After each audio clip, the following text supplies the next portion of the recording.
Elbasani mori një fitore të rëndësishme në Vlorë fundjavën që lan pas, duke i dhënë mundësinë të shkojnë në krye me pikë të barabarta me vllaznin. Ish futbollisti i njohur i Elbasanit Dimitër Gjika analizon këtë fitore, ndërsa ndalet edhe tek pritjet e Janaçek nga pika e bardhë e penaltisë.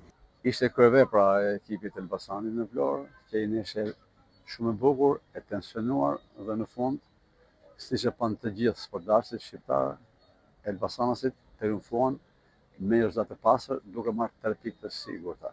Rradhë ndeshjes Shqipëri në botë, që një portier të presi 2 penalti.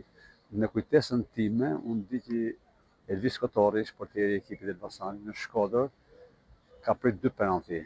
Dhe ky është rasti i dytë në Shqipëri që një portier të presi 2 penalti.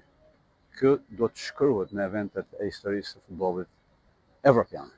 Gjika ndalet edhe tek dueli i radhës me Ignatian, të cilën e konsideron një përballje të vështirë. Ai evidenton edhe 3 ekipet që luftojnë për titullin kampion, edhe pse sheh garën të fortë. Është shumë e vështirë, shumë e vështirë, tetë e vështirë pa thënë herë. Janë 3 skuadra që pretendojnë: Elbasani, Shkodra dhe Ignatian. Për të 3 kam simpati të jashtëzakonshme. Të 3 ekipet luajnë futboll të mrekullueshëm.